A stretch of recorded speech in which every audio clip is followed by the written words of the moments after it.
Till Death Podcast with your hosts Ian and Jen Avina. Brought to you by Skyview Studios and Chelsea Smile Clothing. What's going on, guys? How you doing? Welcome back to the Till Death Podcast. I'm Ian. And I'm Jen. We got that right this time. That's good. We got our names figured out. Congratulations to us. The past couple weeks have been a little bit crazy, and these next 2 weeks are going to be a little crazy for us, too. We got work going crazy, got a lot of stuff, and a lot more promotions been going on into the Till Death Podcast Instagram page, Facebook page. We've been kind of revamping it, trying to do it a little bit better. Call out to Nick Wright for the kick in the ass to get that going.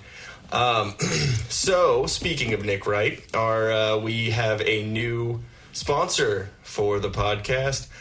Woo!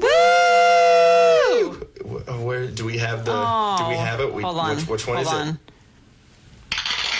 Yeah, there we go. Okay, cool. Now that we have two sponsors, we have the funds to buy a sound effects machine for you guys. Just want to say that thank you. There will be random fart noises. Yes. Even more so than usual. Yeah, if only these mics were that ridiculous, they'd pick up the farts in the room. So speaking of Nick Wright and farts, our new sponsor is Drop Anchor Patch Co. It's actually Nick Wright's company, founded in 2018. They're a new and upcoming patch and gear company. Here to stay, American-made. Don't miss the drop. Support your veterans. Go to Instagram at Drop Anchor Patch Co. DROPANCHORPATCHCO. Go there and check out all their awesome gear they got going on, and like I said, lots support of cool those stuff veterans. from Nick. Yeah, pretty cool, and he's a pretty funny dude. So, what we're gonna do is, I know this time we usually read our Chelsea Smile ad read, but we're gonna save that for the end because we got some cool info and some cool new stuff with that. Gotta change it up a bit. Stay tuned, and we got two of you guys now. So we can split it up. So what we're going to do first is we're going to do our little top news segment that we've been trying to implement on the last couple ones. First, do you want to go with our news first? You want to go with Let's just go with the one main topic of the news right now. Yeah, I couldn't find too much when I was looking. I mean, there's obviously a lot of news everywhere, but we're only trying to pick the kind of funny, awkward stories that we hear, which brings us to creepy Joe Biden, as he's creepy Uncle Joe. Yeah, that works. Is that what they're officially calling him right now? Yeah, it's like what he's known as, because he's creepy Uncle Joe. Because if no one's heard, Joe Biden, the ex-vice president under Obama, is very touchy-feely and handsy. Some people are passing it off as old-fashioned, which...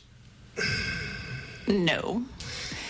There's being old-fashioned, like our grandparents. There's being affectionate, there's being lovey, and there's being inappropriate. He's being inappropriate. I forgot whose wife it was, but it was during a press conference, and he went behind her, was massaging her shoulders, and then sniffed her hair and kissed her on the ear. It kind of reminded me of when you have some creepy guy that you're on a date with, and he does I know about some stalker stuff. I don't know. It's just weird. Guys, it's you get a lot of guys awkward. sniffing your hair. Yeah, it's real awkward. It's that gorgeous, beautiful mane you have. Mm.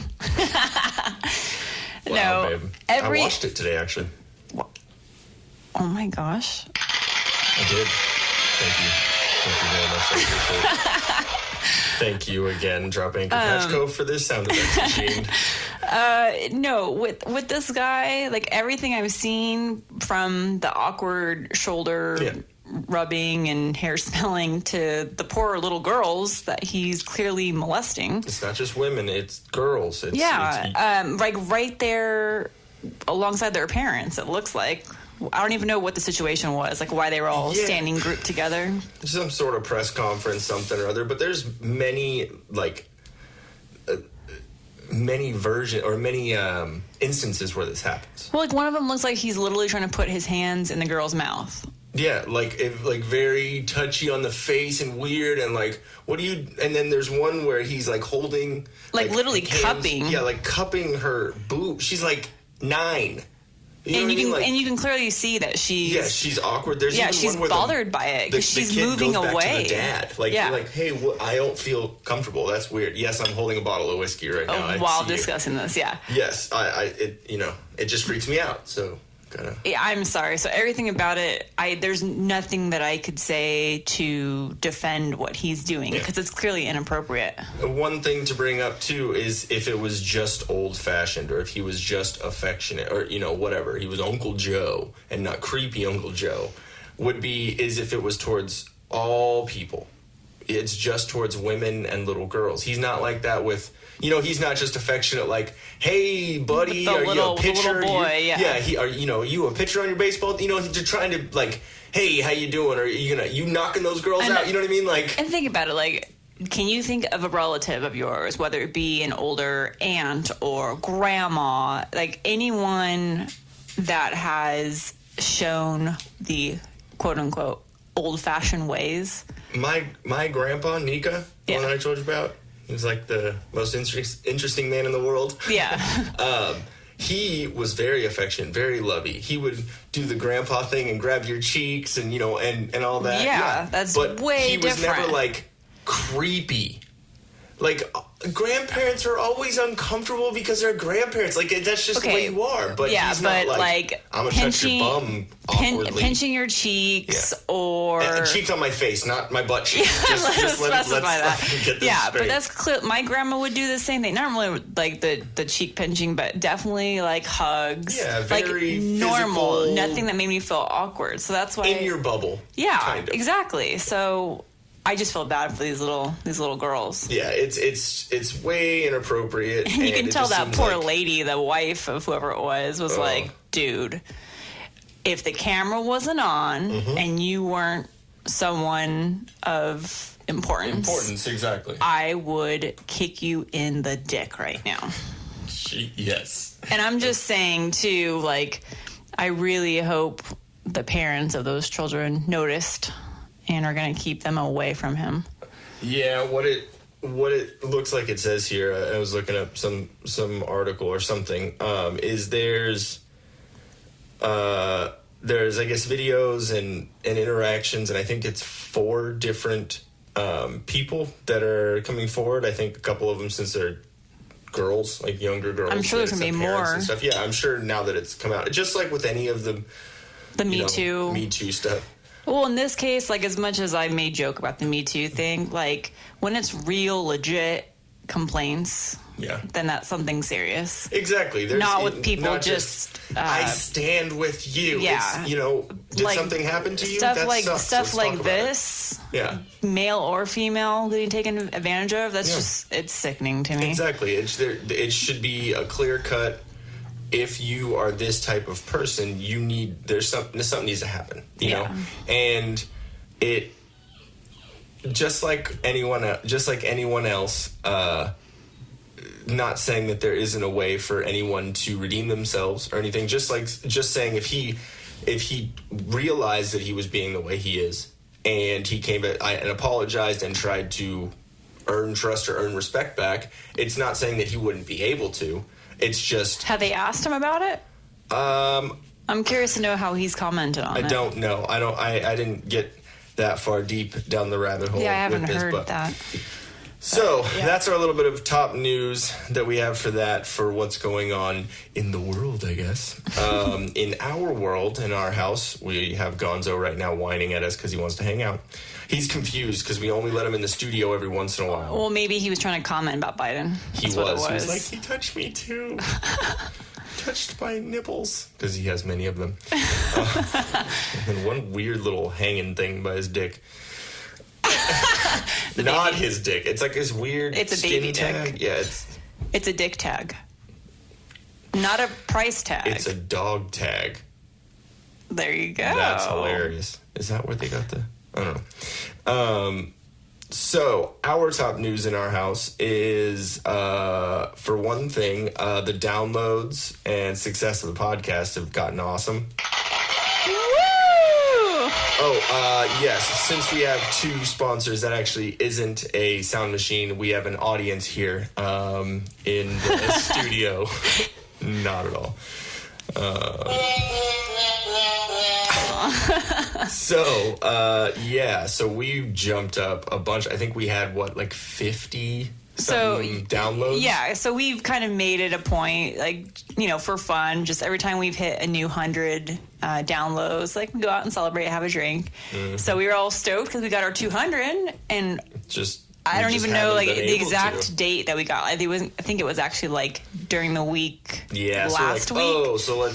So prior to our last recording last Saturday, and so we're cool, we'll go out the following weekend. But after this last podcast, it jumped us up. Yeah, we're almost at 300 already. You guys have brought in Broughton. Yeah, you have brought. I haven't even had any of this whiskey yet. You guys have brought a lot of promotion, and like I said with Nick, kicking us in the ass about promoting more. Nick, thanks so much to you. I mean, you gave some good advice with regards to social media and everything, and we tried acting on that. Definitely implementing it, trying to do a good couple of things here and there, and it's a wormhole when you think about it, because posting this and doing that and write hashtags and this fucking whatever, it gets a little tedious sometimes, but when you see some results and you see it is really cool. So thank you to Nick and James for your promotion and your help with that last week. Yeah, thanks guys so much. And thank you to all of our new followers and all of our new listeners. Shout out to you, and I'm actually going to take a shot in honor of you guys, because we have Evan Williams back in the house. Woo! Our favorite whiskey. Literally our favorite whiskey. Yes. And we're going to leave that one for us to cheers, not our audience. We don't need that right now. So, cheers to you. Cheers. I'll drink my coffee. Mm-hmm. It's bad luck to cheers, not alcohol. Yeah.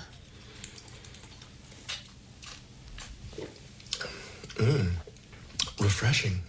Drinking an Izzy sparkling apple. I got this one drinking the healthier alternative to sodas. You got me doing everything healthier, babe. Yeah, because we did the meal prepping today. We did meal prep today, which was awesome. I was getting the research done for this episode because life's been kind of crazy, so had to last minute fucking get that shit in. And if you guys listen to the first Phase 1 review, you know that I do my homework. So yes. So I was doing that. You were down in the kitchen. I was being that wifey in the kitchen. Were you barefoot in the kitchen? I was not. I was in slippers. Oh, that's good. That's close. While watching, I'll admit it, folks, Gilmore Girls. I'm sorry, it's my guilty pleasure as much as I get mad. And that's going to be a whole nother podcast, because I have a lot to say about that show. Okay, what we need to do, and I kind of talked to you about this before, is because we did a Netflix episode, and we broke down kind of some shows, but it was all encompassed in one. I think we need to do some sort of TV show review like we're doing with the phases and completely. Stuff. So we can dissect those ones that we brought up in that episode. I've analyzed this show so much. I have so much to say about it. And I will admit, I've watched all of it too. And it's put together well. I love TV shows, so I've come at it from not just clever and awkward and frustrating all at the same time. And we talk fast, we talk a lot. So that show, it reminds me of Frasier. And that's a show I've been watching or rewatching. It reminds me too. of Frasier because it's very quick-witted, very smart. It's all those one-liners. Exactly, and it's great. And Melissa McCarthy's fucking hilarious in it. I just can't stand the Gilmore Girls. I literally can't stand those two characters. I loved the show when I first watched it, when it first came out. And then now that I'm rewatching it, a third, fourth time or whatever, like really watching it. And I think being older now and watching it, I have a new perspective of it. And I actually realize how shitty. I kind of hate the main characters. Oh, yeah, because they're kind of shitty people. They're kind of... conniving. Yeah, they are. I think they definitely are that stereotypical female where they're... I don't know. But this... I don't know. I'll go into it. What's that? What do you want? That's Luke. Luke is just the whole time like, dude, just tell me what you want. I don't want to figure it out. Yes. So, meal prepping while you're working on notes for the show. Oh yeah, let's get back off that squirrel moment. Yeah. It was pretty cool to trying to figure out. What did you make? You made steak. Oh yeah, I made it's like a garlic, salt, pepper, and a little bit of onion with butter on the steak. Oh yeah. So I got that steak. We made like this teriyaki, or it was like a stir fry, but it was actually with ground turkey, which I didn't really think to do. But turkey's like the other white meat, and right, or is that pork? I don't know. Turkey, pork, whatever. Baby, the other white meat. But yeah, I made a stir fry, like a teriyaki stir fry with veggies with that, and then sweet potatoes. Barbecue chicken. And then ranch coleslaw. What's crazy is in our house, in our condo, the stairs is where the smell like gets captured. So being in the studio, I couldn't smell the amazingness that was going on in the house. It was all three of those at one time, basically. Mm-hmm. And then I opened that door while I was working on this shit and came out to like talk to you, and I literally like hit me in the face. Oh, I'm trying to figure out like a game plan for us. If I can spend a few hours on the weekend prepping for the week. Yeah. And then during the week, I can come home, work out. We can get our work done together in the studio, and then just chill. Yeah. So I'm having to think about prepping food for the next day. That smell, it just hit me like an awesome humidity. And then you're working like 50 hours this week, so you don't really have time. The bulk manager, the department I work in, is gone to Hawaii. He's gone for 2 weeks, so I'm in charge of the bulk department for the next 2 weeks, which is a lot. And so I got overtime going down to Escondido to try and work down there and do overnights and all this craziness. So it's kind of like my golden opportunity. So there's other craziness. What did your supervisor say? Yeah, he said it's golden opportunity. Represent us well. I'm like, oh, I'm down. So. With doing the podcast, bringing all this and the promo and all this craziness, life is crazy too. So, but good. It feels special that we're doing this. I don't know. I don't know where to go with that, but we're just bitching. So real quick, there are also a couple cool musical ventures that are brewing for myself and my solo project. Yeah. No, just kidding, folks. I'm not going to ruin your eardrums. Yeah, we won't do that to you guys. Don't worry. I still plan to learn to play the guitar because you bought me a guitar. I did for your birthday. So I got to... Well, I need to learn, We were actually going to... For the wedding, we were actually going to... teach you how to play so we could do a little solo together or something. That's okay. We can figure out maybe for our annual Christmas party. We can do a little Christmas solo together. Let's just put ourselves at the wedding as drunk as we were and then playing music. I wouldn't have even been able to pick up the guitar. It would have been great. And just then, like it's just an open... strum, and that's Mackenzie would have spun you, and I would have puked on myself. And your guitar. Hey, at least I didn't puke on myself. The guitar that I is gave good. you, though, it's a guitar that I used to play when I was a kid. That's right. When I said bought it, I'm like, you refurbished that and got it all pretty for me. I did. So that'll be a new thing we talk about once we get our guitar lessons going. Because we only have a million things going on right now, so let's just add one more thing to our lives. That's all. I mean, why not? Hey, you only live once, so. I would say YOLO. YOLO, everyone, y'all. Can I shoot myself after saying that now? But I don't know why the fart one worked, but that was the first one I pushed. Let's get into okay, because it's almost here. It is almost here. And we bought our tickets. I hope you guys bought your tickets because they're pretty much sold out. And if you didn't buy your tickets... Yep. I'm really loving this fucking sound machine. It's so great. And what's funny is we talked about it on the last episode, asking if we had it. It was right there. It was literally on the desk. We could have. There was something that James or Nick said, and I was like, "Oh man, that'd be a perfect opportunity if I had that button right now." Mm-hmm. But okay, we're overusing it. I'm sorry. We should throw it now. Anyways, MCU Phase 2, this is our review. We are going to let you know right now. Spoilers! Although it shouldn't be a spoiler, because if you haven't been caught up at this point in time, Nick... I'm taking this away from please. you. Okay, I was just looking for something.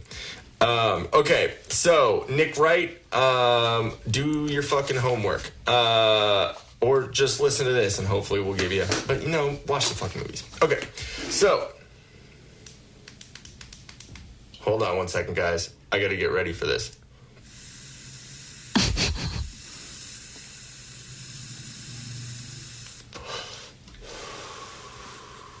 He had to turn on his humidifier. Yeah, I had to... I don't know what I had to do. Okay, so anyways... Iron Man 3, first film of the MCU. Synopsis first. Marvel's Iron Man 3 pits brash but brilliant industrialist Tony Stark, or Iron Man, against an enemy whose reach knows no bounds. When Stark finds his personal world destroyed at his enemy's hands, he embarks on a harrowing quest to find those responsible. This journey, at every turn, will test his mettle. M-E-T-T-L-E. Interesting. Metal. Iron Man. That was funny. With his back against the wall, Stark is left to survive by his own devices, relying on his ingenuity and instincts to protect those closest to him. As he fights his way back, Stark discovers the answer to the question that has secretly haunted him. Does the man make the suit, or does the suit make the man? Sorry. Okay. Well, if you're Barney, it's the suit makes the man. I did never in a million years thought that I would think about Iron Man and then Barney next. So thank you for that. Iron Man 3. That's how I met your mother, folks. Just making sure. Oh. Who? What Barney? The purple suit. Barney, the dinosaur? Yeah. No. Okay, now... Suit up, Barney. Oh, there we go. Thank you. That was legend. Dairy. There we go. I waited for it on my own. I didn't have to. Babe, let me down. I'm sorry. All right, continue. Iron Man 3 is a 2013 superhero film based on the Marvel Comics superhero of the same name. It is a sequel to Iron Man 2, and the Avengers, and is the 7th installment in the Marvel Cinematic Universe, and the first installment of Phase 2. The film was released internationally on April 24th, 2013, and on May 3rd, 2013 in the United States. Directed by Shane Black. Doesn't ring a bell. No. We got RDJ as Tony Stark, Gwyneth Paltrow as Pepper Potts, Don Cheadle as Rhodey, or War Machine, also known as Iron Patriot. He didn't get replaced this time, which is good. Yeah. Guy Pearce as Aldrich Killian, Rebecca Hall as Maya Hansen, Jon Favreau back as Happy Hogan, Ben Kingsley as the Mandarin, which you find out is actually Trevor Slattery. He's not the Mandarin, he's just an actor. And then Paul Bettany as the voice of Jarvis, which is awesome. Another cool thing that I'd like to do with these is talk about the box office money that it made. It made $1.215 billion in the box office, which is really good. We'll kind of compare those as we go through this. It's kind of funny. So, Maya Hansen is the creator of the Extremis program, which basically it's an internal. It basically changes the molecules in the body, I guess, to be able to heat up and regenerate, and the hands get all crazy and they explode, and sometimes the body doesn't handle it well, so they just die. So it's tested on a lot of people. Kind of a problem. Yeah, it seems like it'd be an issue. Also Yinsen from the first movie, the guy who did surgery on Tony Stark's heart. Yes. He talked in Iron Man 1 about how he had met Tony Stark at a function before, and how if I was as drunk as you were, I wouldn't have been able to give, a lecture on whatever, blah, blah, blah. They actually go back to that actual scene, and you see Yinsen again. It's when he meets Aldrich Killian also. Killian is the leader of AIM, Advanced Idea Mechanics. In the comics, AIM was a scientific division of Hydra. In the MCU, I think it's changed a little bit just to represent all that. The Mandarin is completely different from the comics because the actor was portraying him. The actor that Ben Kingsley was playing, Trevor Slattery. He was a bumbling idiot, basically. Just this British guy that was a drug just hanging out, having fun. Yeah. So, and he was just basically paid to be filmed by Killian. Also, one cool thing, little Easter egg, is the Mandarin has a tattoo on the back of his neck that is Cap's shield, like Captain America's shield, but instead of the star in the middle is taken out and it's an anarchy symbol. So that's kind of cool, a little thing in there. Like I was saying, War Machine is actually Iron Patriot in this film. So in the comics, it was used to portray him, basically Iron Man with Cap's patriotism. Yeah. So it was that same kind of ideal. When the Iron Man armor protects Pepper when his house explodes, remember? And he says, "Oh, go!" and she's basically shielded. Yeah. It's a nod to Rescue in the comics because Pepper Potts actually has her own. Oh, that's right. You were talking about that. Yeah, so it's kind of cool. It was like a little hint at that. That she was going to be. That there's that potential in them. Of her. And also Gwyneth Paltrow's Instagram feed before there were any Endgame trailers showed her in a costume that was more purple, which is Rescue's colors in the comics. So there's a potential that in Endgame, Rescue could show up. I would love to see her portray that. Because she's cool. I like Pepper Potts. So, when Tony is talking in the beginning of the film and you see all the Iron Man armor's blowing up, and it's very almost like Thor, how it's talking over the front. It ends up him talking. That whole monologue is actually him talking to Bruce Banner, because remember in the end credit scene, it's like a psychiatrist kind of situation, and Bruce Banner's asleep. Yes, and he's like, oh, what happened? Were you asleep? Like, where did I leave you? Pretty much the beginning. I'm not that kind of doctor. I don't have the patience, which is kind of funny, but it's the same conversation. They just put it picking up on that. That's cool.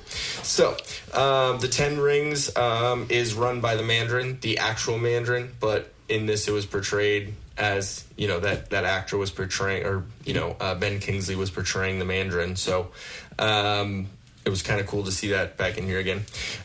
Killian getting his arm cut off is a recurring theme in Phase 2. It was confirmed by Kevin Feige, the main guy of the head of Marvel, that it's a recurring theme because of Empire Strikes Back and Luke Skywalker getting his hand cut off. Oh, that's right. So this is Phase 2. Empire Strikes Back was the second movie. So every movie in this Phase 2 has someone getting their arm cut off, which is kind of cool. Little things. I'll be good for that, guys. Don't worry. Those nerdy fucking...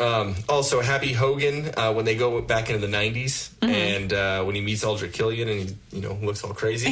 Happy Hogan, his style is molded after John Travolta's in Pulp Fiction. The little ponytail. And he's got, the little tiny bolo with a bolo tie. Yep. So, and there's a lot of callbacks to that movie in Phase 2, which is pretty cool. I'll get in another one in a second.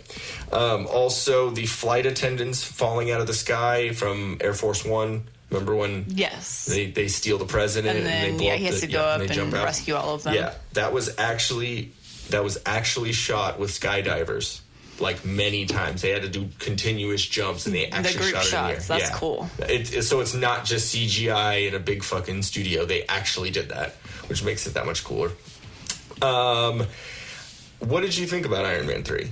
I liked it. You liked it? So, yeah, I liked it better than 2. Yeah. I don't know why a lot of people didn't like 2 that much. 2 was good.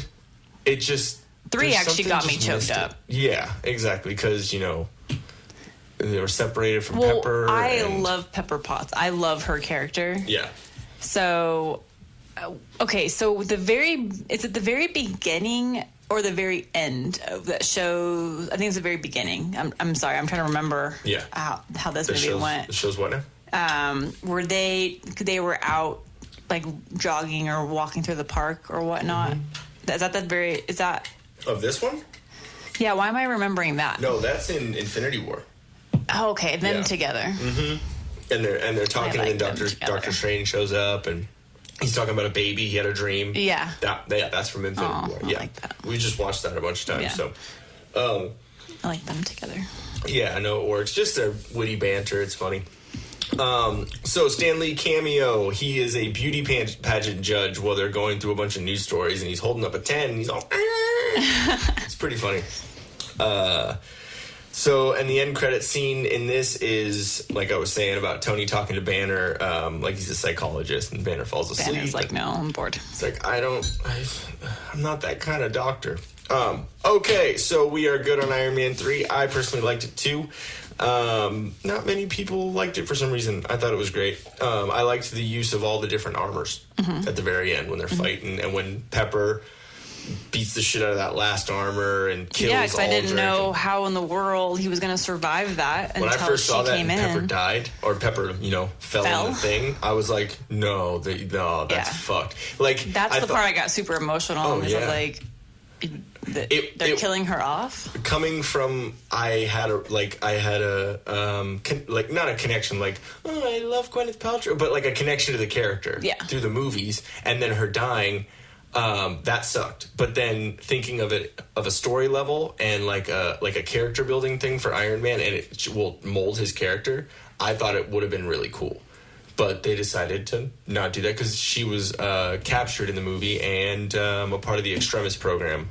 Killian was trying to get an Iron Man for that, so kind of cool. All right, Thor: The Dark World.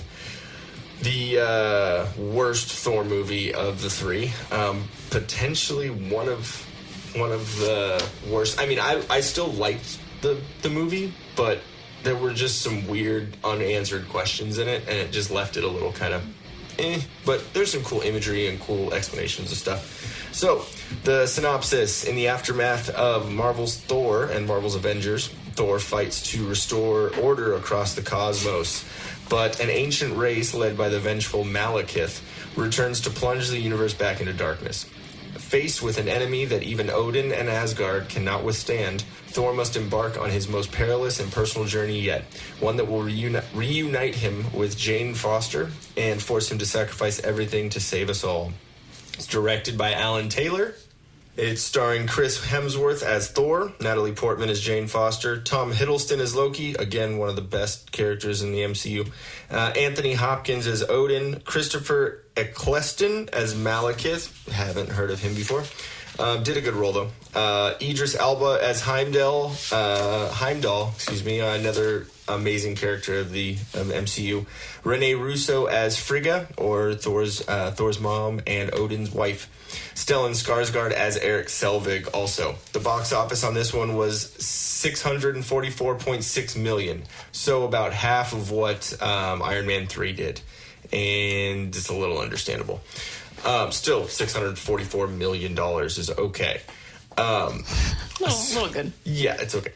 So the Dark Elves are actually from Norse mythology, which is pretty cool. The Dark World is actually one of the 9 realms, which is Svartalheim. Svartalheim? Yeah. Which you nicely put it last time. Malekith the Accursed is the leader of the Dark Elves, and he is the one trying to basically converge all the 9 realms together and take it back to the Dark Ages. The Ether, is the main force. I guess how the Tesseract was in a lot of other movies. The ether is the force in this, and it actually is revealed to be the reality stone. Spoiler. It can alter all reality, which is how it can revert time into the Dark Ages. So that's why Malekith is trying to use that in the end of the movie. King Bor is Odin's father, which is in the comics and in the Norse mythology, which is pretty awesome in this movie. Also, the battle on Vanaheim is the home of the Cronin, which is the race of beings that Korg from Ragnarok, the big rock figure, that's where he's from, and it's Vanaheim, one of the 9 realms, which is pretty cool. Let me see here what we got here. Odin motioning towards Thor and sitting and having a relationship is a nod to the comics in Norse mythology because it actually happened. I read that incorrectly. Okay, so when Odin and Thor, I'm just literally reading my notes. Sorry, guys. When Odin and Thor are sitting there talking, there's a party going on in Asgard, and Odin nods towards Lady Sif, the warrior, and kind of says, "Hey, it's time for you to, maybe sow some oats, or have a family, become king." And it's kind of funny because in Norse mythology and in the comics, Thor and Lady Sif were actually married and they were together, and it was a whole it was pretty cool. So and then Frigga dies. Thor's mama dies when she in this crazy battle scene protecting Jane Foster and stuff. So it was really, really cool, like the sword and the swinging around, almost looked like Luke Skywalker in The Last Jedi when he's like, woo. Was that after Jane had already gotten infected with, or what do you want to call it, infected or with possessed. The ether? Yeah, I'd possessed. Say possessed something because it's a crazy power. But it was they were on Asgard, and then the Dark Elves. They needed to get rid of it because it was going to kill her. Then she ended up dying, getting stabbed by, I forget exactly what the character's name was, but and when she died, she had a Viking's funeral, which was in Norse mythology that they did that and stuff. It was the eternal flame that they had on the end of those arrows when they were shooting. She was in floating. Was it floating out? Was, floating in the rivers of or the water of Asgard, the ocean, and then it just floated off into space. And then her ashes went up to Valhalla, which is heaven for Viking belief. Cool. Yeah, it was cool how they were true to that. But that eternal flame that was on the end of the arrows, that's actually from Ragnarok. Remember the eternal flame? They put the crown in the eternal flame, and then it destroys Asgard. Yeah, it's the eternal flame. So they still use that too, which is pretty cool. Also during the Convergence main battle at the end, when Malekith comes with that big huge ship at the very end and all the 9 realms are converging and you see the little circles and all that, you can see there's a very lava-y kind of looking one. That's where Surtur is with the the big crown and the one destroys Asgard. Yes. So it's another Ragnarok call out, which a lot in the MCU Phase 2 is like that. So Loki actually survives in this. They play it off as or he died. Thor thought he died, and he survived, and he ends up portraying Odin and banishing Odin away from Asgard. So kind of creepy, kind of cool, but it's a call out to the comics. Remember Odin's ravens? I told you about that last time. Yeah, they're in this one too. They're flying through Asgard while you're. They're just always there as the protectors, exactly. Protectors. They look out kind for of the warning, the warning signals. Yeah, exactly. So, remember when Loki and Thor are walking through Asgard and he starts changing characters? They team up for this for a second, just to kind of get rid of the Dark Elves. Yeah, he keeps changing. Yeah, he changes into Lady Sif, which is kind of funny, and then he changes into Chris Evans or Captain America. Yes, that's my favorite part. What's really funny too is they brought Chris Evans in to do that, and in that, this sounds convoluted when I read this, but it says it was actually Chris Evans trying to impersonate Tom Hiddleston trying to impersonate Chris Evans. Okay, I get it. So he's putting himself in movement, kind of the he's trying to act like Tom how Hiddleston, he would walk, acting like him, impersonating him. Yeah. So it's like this weird It's funny. It's great. Yeah. So and then talking about Empire Strikes Back. Thor and Malekith, they both get their arms cut off. In this, another Empire Strikes Back call out, phase 2. It's just kind of cool how they kind of have it throughout. Let me see real quick. So when Thor hangs up Mjolnir on the coat rack. Yes, and it was what I heard is it was an improvisation from Chris Hemsworth, and he just puts it out there. I like it because it's funny, but then at the same time, I'm like, the only thing that can hold. That's what I was like. It would have crashed down. Yeah, the only thing that can hold Mjolnir is if it's worthy, and then a fucking coat rack is worthy. It's just a little funny. Anyways, Stan Lee's cameo. He's a patient at the mental hospital where Dr. Eric Selvig is going crazy and has the big chalkboard behind him, writing all the stuff. Stan Lee is one of those, one of the mental patients, and he's showing him an experiment with shoes, like showing him like this weird thing, and then Stan Lee, Selvig asks, any questions? Stan responds with, yeah. Can I have my shoe back? Kind of a little funny thing there. The end credit scenes, there's 2 of them in this one. The first one is we get introduced to, let me see, I'm spaced. Where is he? There we go. Tanalier Tivan, the Collector. It's Benicio del Toro's character. He plays that creepy character well. So great. The Collector is receiving the ether. He's in Nowhere, which is where his museum and his collection is Nowhere, like Knowhere, like Nowhere, which is funny. So he runs Nowhere. Does he have something in there? Huh? Doesn't he have something in there that's related to Guardians of the Galaxy? Yep. What happens is the Warriors 3 from Asgard. Lady Sif, and then the big dude, and then the other little pretty boy, and the Asian dude. That's right. Why are they? It's supposed to be the Warriors 3, but there's 4 of them. Anyways, they bring the ether once it's captured back to. They take it to the Collector because the Tesseract is already on Asgard, so they don't want 2 Infinity Stones, which is one of the first times the mention of Infinity Stone is brought up, which is really cool.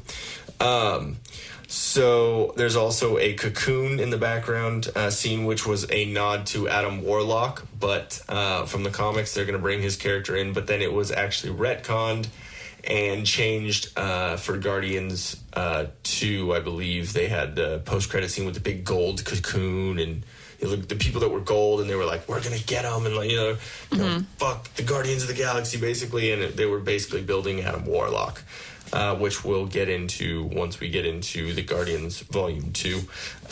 Not right now, that's way too much. So also the very...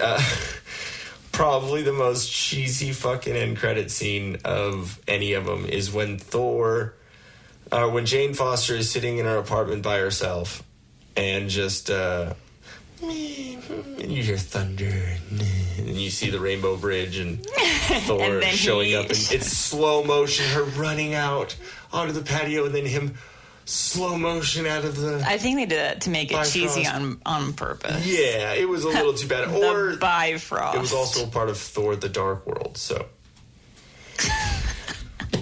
Sorry, I just thought of that little husky that's on all the memes. With that funny face. It's the Bifrost, and it's a Rainbow Bridge.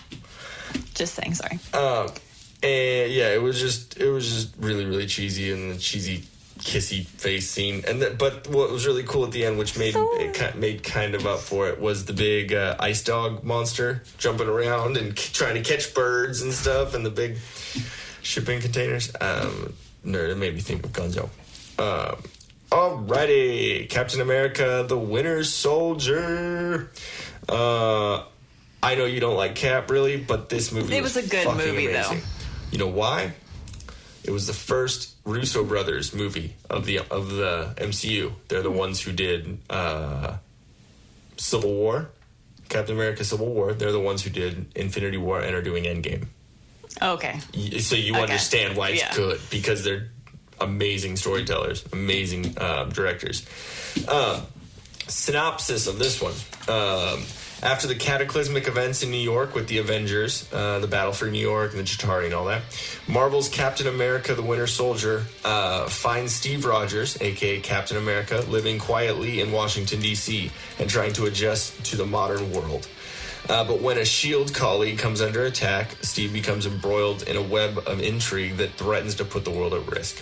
Joining forces with the Black Widow, or Scarlett Johansson, wow. Captain America struggles to expose the ever-widening conspiracy while fighting off professional assassins sent to silence him at every turn. When the full scope of the villainous plot is revealed, Captain America and the Black Widow enlist the help of a new ally, the Falcon. However, they soon find themselves up against an unexpected and formidable enemy, the Winter Soldier. Oh, I feel so bad when he realizes who it is. Mm-hmm. And what's really funny is from when they're fighting, and then you see the Winter Soldier with Cap's shield and all that. Those are like literally like pictures from the comics, like him holding the shield, and when he punches the shield, and it's like, just the fist through. If you literally look at the comic, like his arm is punching the shield right there, like it's the same. It's really, really cool how they did that.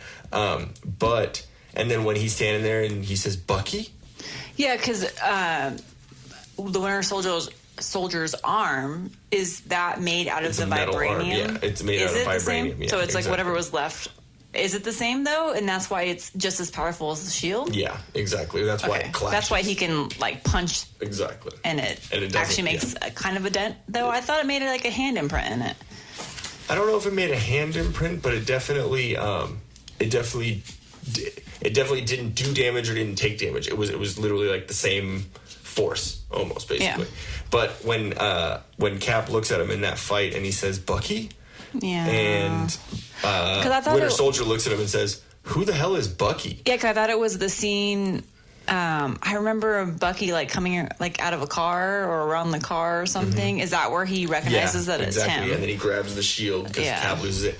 But yeah, it's that who the hell is Bucky is literally out of a comic book, speech bubble. It literally is the same word for, which is really cool how they did that. Okay, so this is directed, like I said, by Joe and Anthony Russo. We have Chris Evans back as Captain America, Sam Jackson as Nick Fury, Scarlett Johansson as the Black Widow, and Natasha Romanoff, as I said. Robert Redford is the villain in this one as Alexander Pierce. Sebastian Stan comes back to play Bucky Barnes, and as we find out, is the Winter Soldier. Anthony Mackie is the Falcon. As I was talking about earlier, his name is Sam Wilson in the MCU. We have Kobe Smulders as Deputy Director of S.H.I.E.L.D., Maria Hill, Robin. Emily Van Camp as Agent Sharon Carter, or the neighbor across the hall. Mm-hmm. And actually Peggy Carter's daughter, which makes that hookup very awkward, right? Or no, aunt. Sorry, aunt. Or wait, Peggy Carter is Sharon Carter's aunt. That's what I meant to say. Okay. And Toby Jones is back as Dr. Armin Zola, the weirdo that becomes the computer. Yeah, exactly. That's what he's as in this movie. Because he was the one he was the scientist behind all of that. Yep. And they kept him going by like turning him into the computer. Which is crazy because they actually did that back like in the US in real time, in like reality, not MCU reality, but our reality. They actually did that with German scientists. They brought them over to help with our technology, because if they helped, they wouldn't go to jail or be tried, because Germans, fucking assholes back then. The box office on this one was $714.4 million, which is pretty dang good. Just a little bit better than Thor: The Dark World, which I thought it should have done better, but I'm sure people, after watching it and watching everything else and then seeing it, they realize it's a little bit better. But yeah, like I said, this is the first MCV. Let me redo that again. First MCU movie directed by the Russo brothers. Sam Wilson is the Falcon and originally was a villain in the comics, and then turned into a hero, which is pretty cool. I like that they kind of changed it around. They made him kind of like a friend to Captain America. Also, the ship in the opening battle scene where he jumps out of the plane and into the water and he's all quiet and stealthy. It's called the Lemurian Star, which is a call out to Lemuria. It's a civilization in the comics and it's a underwater civilization in the comics and similar to Atlantis. Possible relation to Namor being teased like in the middle of the ocean in that one thing. In I think it was Iron Man 2. Yes. And it was Nick Fury and him talking, and there was just on that map in the background. Just a little blip. Yeah, exactly. How there was one in New Mexico. Because you were saying, you would see, because they had introduced all those. Yeah, exactly. Yeah. So it's like a little Easter egg again. Yeah. So I think to pay attention to the really minute detail in the background. They might have done that. I don't know if they did. So I think Cap's costume in this is his best costume. It's that muted blue, that navy blue and white. It's not the cheesy. Yeah, it's bright. Well, they were trying to make it like all patriotic with the bright. Yeah, and it makes sense. Blue. And it was took place back in the day too, where it's very bright colors, very blatant. That makes sense though. Exactly. So, and then now it's kind of toning it down for the current day. It's a little cheeseball, but goes back. Yeah. So, like we said, the nurse across the hall is Sharon Carter, otherwise known as Agent 13. We don't find that out until Nick Fury gets into some shit. The Triskelion, that big building, is the headquarters for S.H.I.E.L.D., which is cool because in the comics it's the same thing. This is where Fury... Oh, you all right over there? I just add some whiskey? Had some lemon water and it's a little... Add some whiskey, babe. I'm good, thank you. This is the movie where Fury mentions, last time I trusted someone, I lost an eye. Goose! Oh, shit. Captain Marvel spoiler. Yeah, I was like, what are you doing? Okay, the repulsor tech that was used for the helicarriers, big engine and stuff, it was said to be confirmed. Yeah, like the big like repulsors. Yeah, yeah, those like big, Iron Man's what's in his palms. And it was said and confirmed that Tony Stark was the one who helped Shield with that tech and building and designing the helicarriers, which is pretty cool. The SVU attack, or SVU, Special Victims Unit, was there? Yeah, Benson, Stabler. They brought him back, which they should do anyways. The SUV attack scene with Fury. Who got molested on that movie? Everyone. Especially the prisoners. The SUV attack scene with Fury is pretty badass. I just needed to mention that. And it's also the first intro to the Winter Soldier, which is cool. I think the Winter Soldier... I'll give the female perspective. Mm-hmm. I think the Winter Soldier's outfit was the best. Yeah. Wow, babe. Everyone... hey, just because it was black on black on black minus the one silver arm. Like the silver arm. Yeah, he was all pretty awesome. No, you just thought he was hot. With the long hair and the beard. I kind of like the beard and the long hair thing, I guess. Yeah, well, I'm glad. It's kind of hot. Type. You want to get married? Okay. The Quinjet shield throw when a Cap, after the elevator scene where they're fighting and all that, and then he jumps out. Yes. And then the Quinjet's chasing him. Mm-hmm. He's riding that motorcycle, and then he just jumps up, throws the fucking shield. It goes in the engine, and he jumps off. It's this huge, crashes the Quinjet. Just fucking badass. Like, there was some really cool. Yeah, I think this was the part where you're like, see, Cap's awesome. Yep, I was like, that's fucking cool. Like, that's just awesome. Because the magnetic shield in this one, or wait, no, that was for Avengers 2. Okay, we'll get into that in a second. Sorry. When they interrogate Sitwell and they drop him off that building, and then Falcon brings him up and whatever, he actually talks about a couple people, which what I wrote down here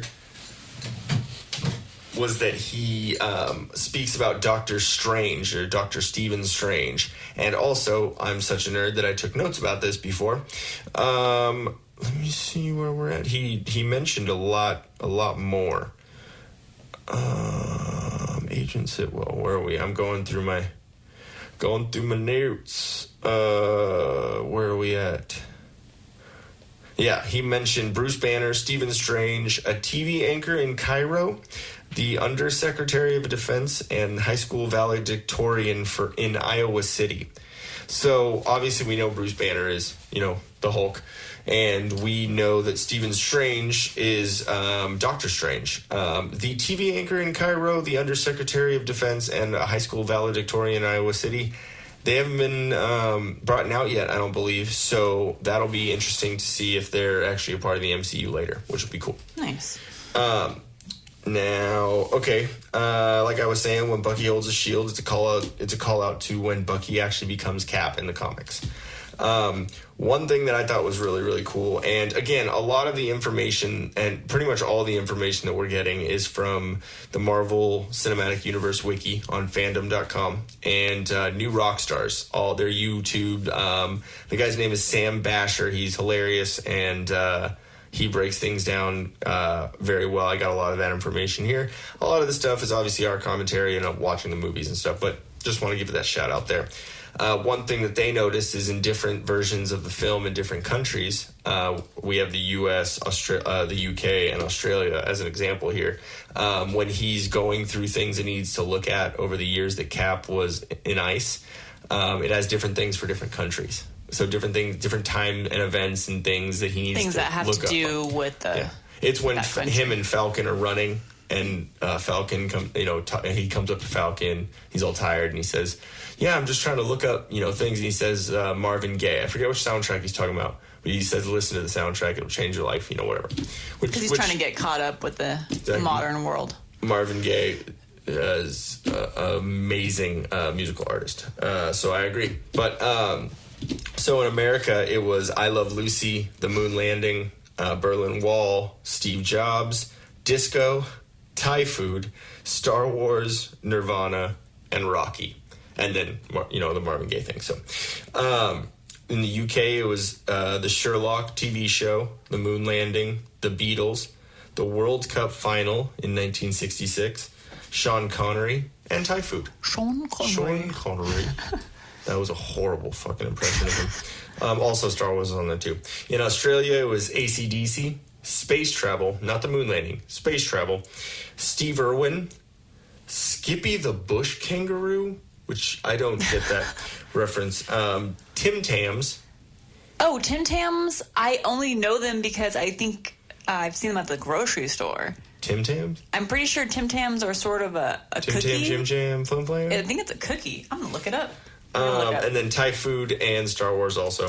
While she's looking that up, I'll give you a couple more. Look at that. Tim Tams Australia. They're biscuits. They're biscuits?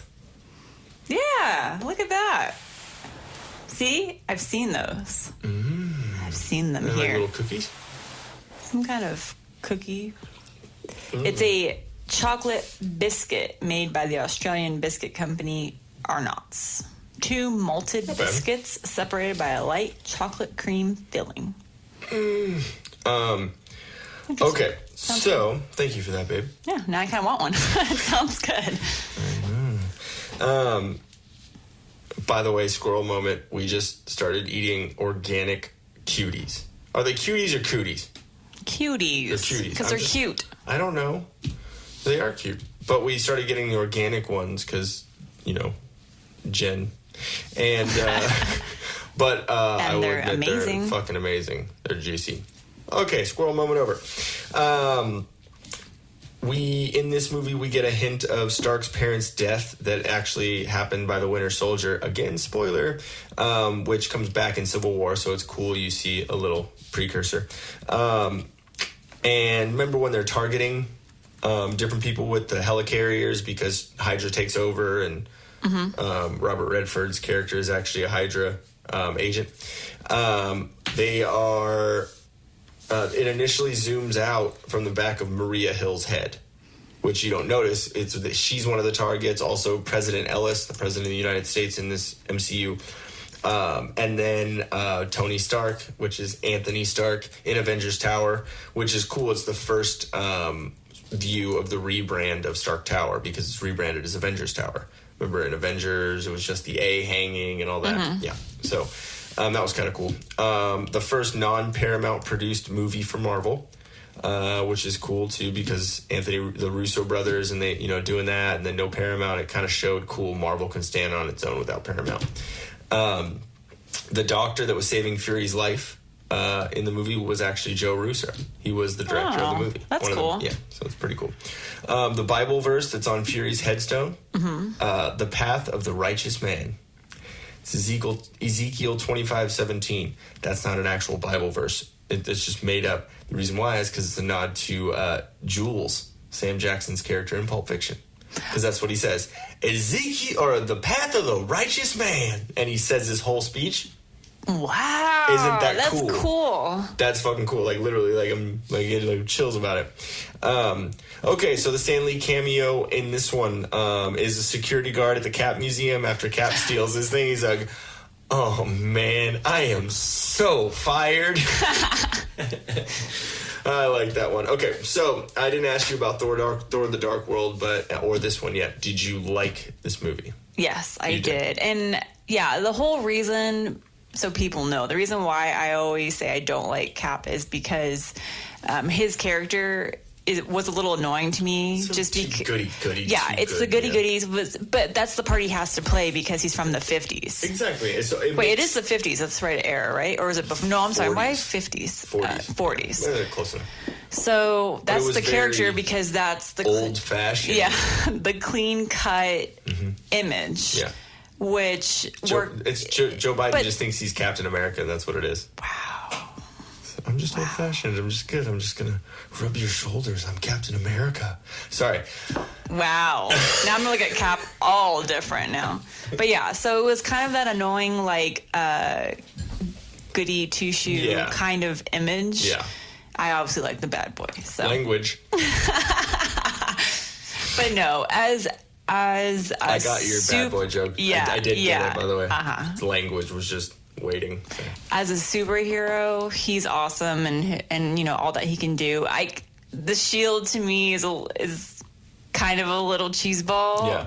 But I know it's the whole vibranium is kind of awesome and like unique to him. So, and his whole patriotic look.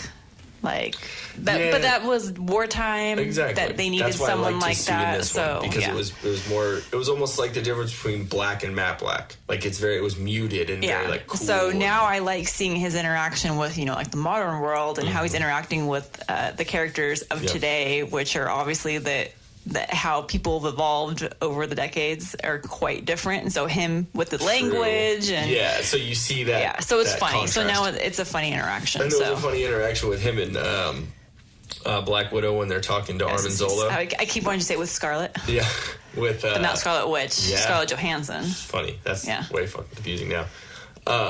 But when they're talking to Armin Zola and he's in the computer. Gorgonzola. Gorgonzola. Gorgonzola? Yeah, the cheese. That's what I think. Cheesy.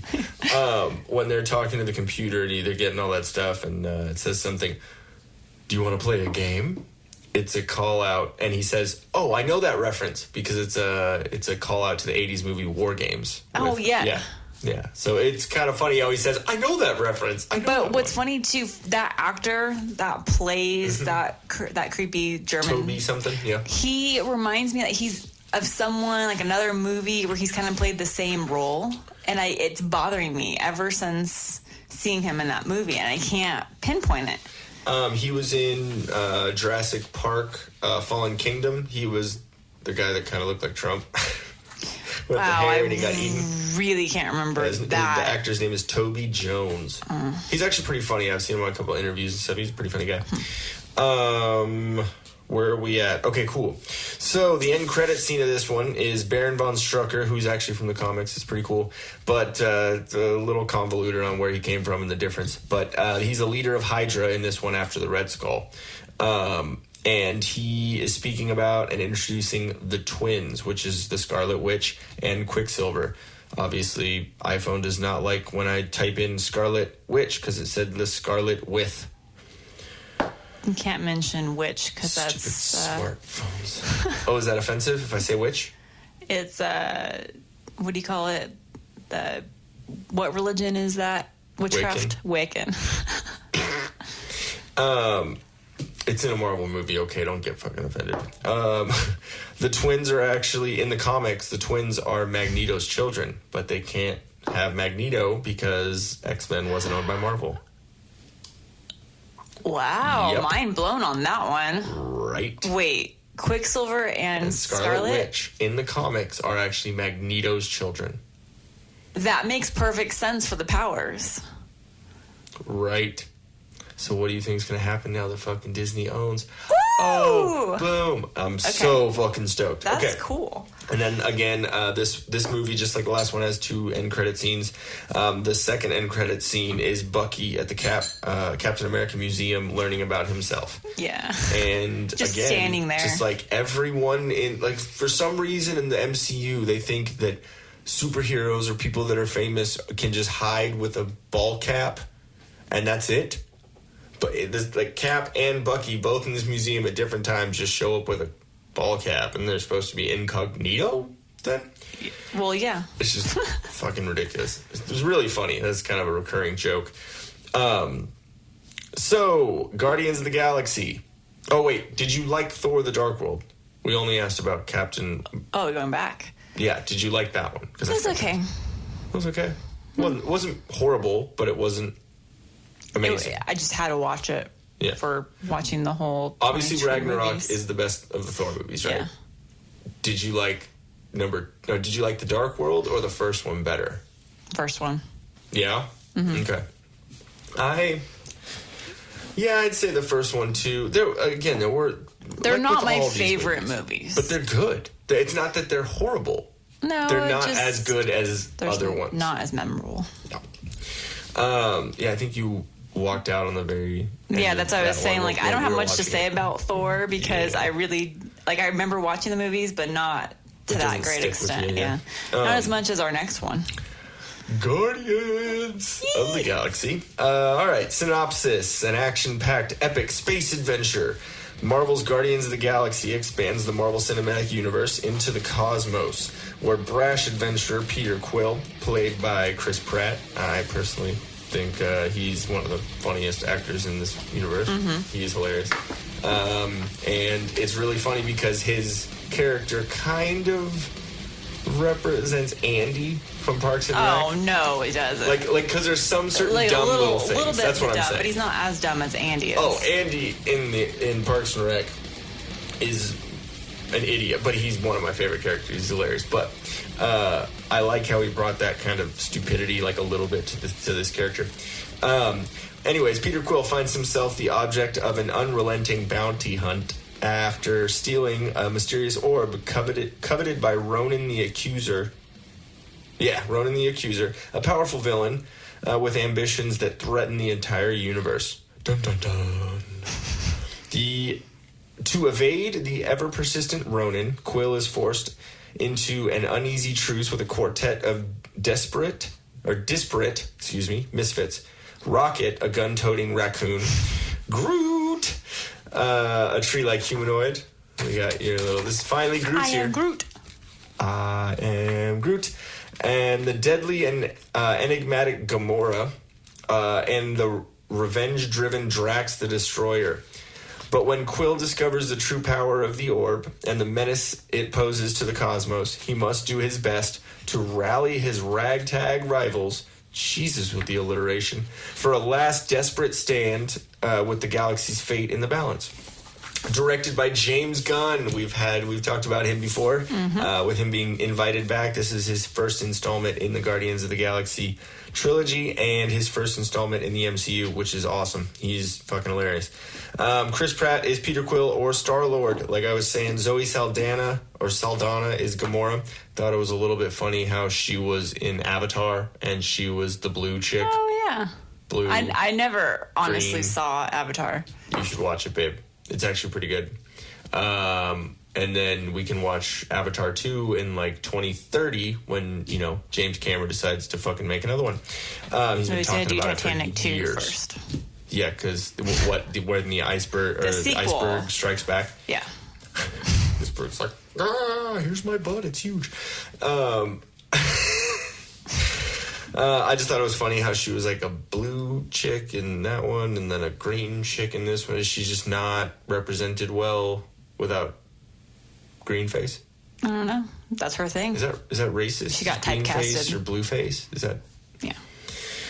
Dave Bautista, the wrestler, is Drax the Destroyer. He plays such a great part. There's such a great dumbass. Vin Diesel is actually Groot's voice. Yeah, I had no freaking idea. Funny. And it makes it actually funny because Vin Diesel's a big meathead and all he has to say is, I am Groot. So that's kind of funny. I am Groot. That's teenage Groot.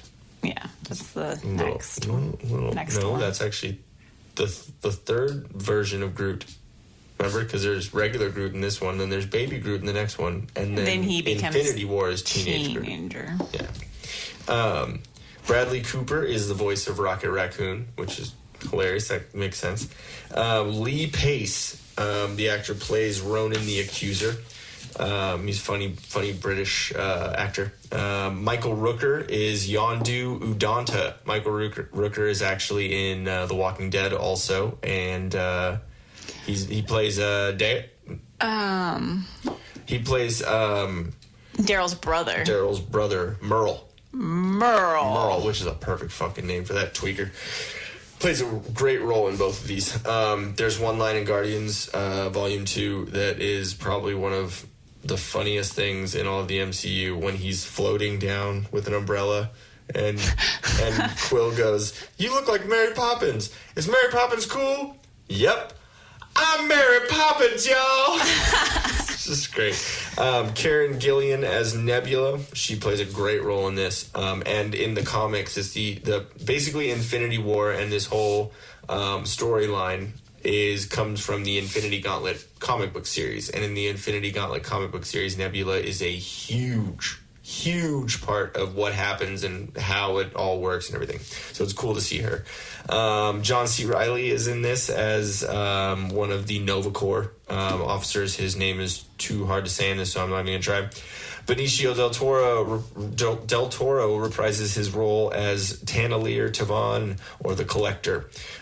Sean Gunn, which is James Gunn's brother, is actually in Gilmore Girls. He's the weird one who has Uber. Remember? Kirk. Yeah. Kirk. No, I think it's Kirk. But that's okay. James Gunn, the director's brother, and he's actually in this too. He plays Kraglin Fontaine. Kind of close to the same personality. Exactly, just very odd and weird. But also, he does the motion capture for Rocket Raccoon. So all the CGI, the motion capture where they put the little suit with the dots. So you can run around and talk. So Rocket Raccoon's motion capture stuff that they use to CGI him is Sean Gunn. And also Thanos' motion capture, because they weren't able to use Josh Brolin as the motion capture. They used his voice, so he was able to voice it, but they used Sean Gunn. It's kind of funny. Interesting. When Howard the Duck is shown throughout this movie in the Collector's Collection, it's actually Seth Green's voice. Oh, okay. I can see that. And then Josh Brolin as the voice of Thanos. A little cool thing about Howard the Duck is actually it's a Marvel character, Marvel Comics character, and he had a movie back in the 80s, so it's kind of cool they brought him back. The box office, they did $773.3 million, which is pretty dang good for a first installment of a franchise in the MCU. It's the MCU, so it's going to make millions, but it's pretty cool, that first one. So the opening dance scene is hilarious when he's dancing and shooting things, whatever. It's kind of funny. Well, it's just like he's in his own little world. He puts on the cassette tape that he got from his mom in his little headphones. Mama's bird. The planet Morag, which is the desolate planet that he's dancing on when he goes to go find the orb that has the Power Stone. It's rumored to be the planet that's in the latest Endgame trailers. Remember where the ship, which is the Benatar, is flying away? As in Pat? Yeah, because, all of his... Well, no. I don't know if that would be... Maybe. That would be funny if it is. It makes sense, though.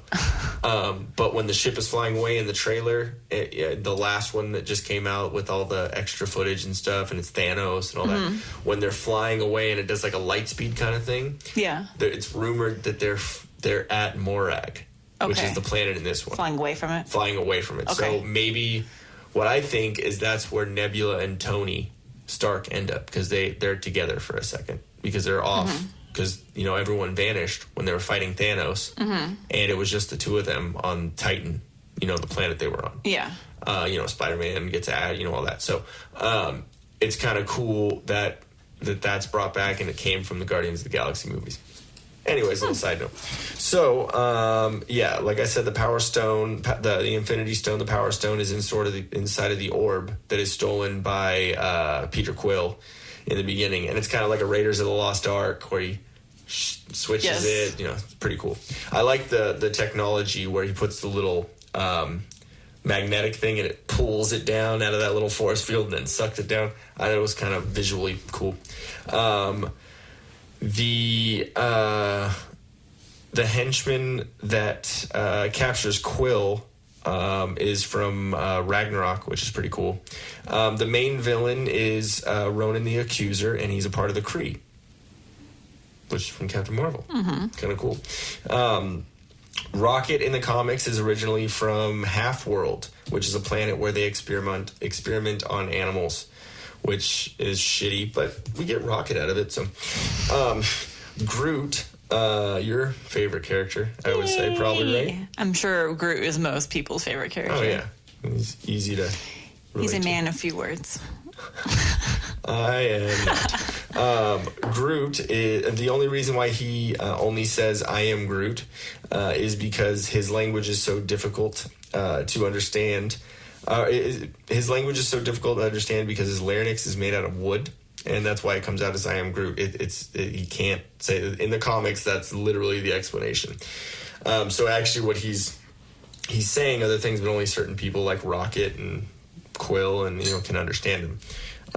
There's much to be said about that in Guardians of the Galaxy Volume 2, but it's kind of cool in the lineup scene when they're arrested and they're going into the kiln, the prison. They on Rocket's little thing, it says that he's from Half-World, which is pretty cool because they don't really talk about it, but they kind of do, and you see the experimentation on his back, you know, when he takes his shirt off. So, and the kiln is the space prison that you can't break out of, which is pretty cool because it's way out in the middle of fucking nowhere. Is it really called the kiln? The kiln, like Kiln.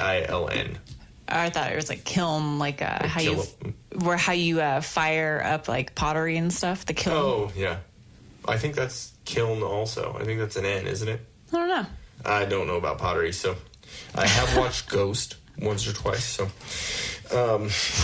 they're Tanelier Tavon, as I was saying about Benicio del Toro. He's the collector of space stuff the weirdo. From nowhere. He plays a great role in this. The reason why Rocket and Cosmo the space dog are angry at each other, remember that? When the Rocket sees Cosmo the space dog in the collector's thing, and they all they growl at each other. Yeah. That's because in the comics, Cosmo the space dog is a telepathic dog. And so they're basically talking to each other telepathically. And they're animals. It's oh, wait. So Rocket has those powers? No, I think what it is, he can speak to him telepathically, like being telepathic. Gotcha. Yeah. Okay. So he's probably, fuck you, whatever, calling him a trash panda. Another cool thing about Howard the Duck being a Marvel character is in his comics, he was actually kind of like a Deadpool character where he can break the fourth wall. It's pretty cool. I'm not too familiar with him. Yeah, I mean he's funny and very brash, so maybe we should watch that. It would be pretty funny for you. In the collector's room, in his collection, there's a Chitauri from the first Avengers. There's a Dark Elf from the Dark World, and there's Adam Warlock's cocoon that I was telling you about. That they were going to try and make that his cocoon, but they retconned it and made it the gold thing from the second one. Gotcha. So, Nebula also mentions all of her siblings, which are the children of Thanos, which is from Infinity War, the Black Order. Remember? So it was all the fucking way back to Guardians of the Galaxy 1. Just collecting children. So it's more like Kevin Spacey it's kind of creepy Michael when Jackson. You actually think about it. I'd say Michael Jackson, probably. Michael Jackson. There's probably some Neverland shit going on. Anyways, remember when Peter Quill is talking about I have 12% of a plan. He like says that one line when they're like talking about it. He says like, yeah, I think I have like 12% of a plan. It's before the dance off, Save the Universe. Okay. Yeah, that's a little nod to the Avengers joke when Tony and Pepper are talking. He says, I'll give you 12% credit. And then Pepper comes back with that. It's a recurring joke throughout the MCU. Dang. Kind of cool, right? Okay, so also the name of the ship is the Milano, which is a nod to Peter Quill having a crush on Alyssa Milano as a kid. Sorry, my glass straw. Yeah, we'll leave Alyssa Milano out of this one. Oh, yeah. Yeah. Light bulb. Footloose is mentioned in this one, which is also mentioned in Infinity War, which is just funny. He's one of America's greatest heroes. They say the Avengers, Earth's mightiest heroes. Oh, you mean like Kevin Bacon?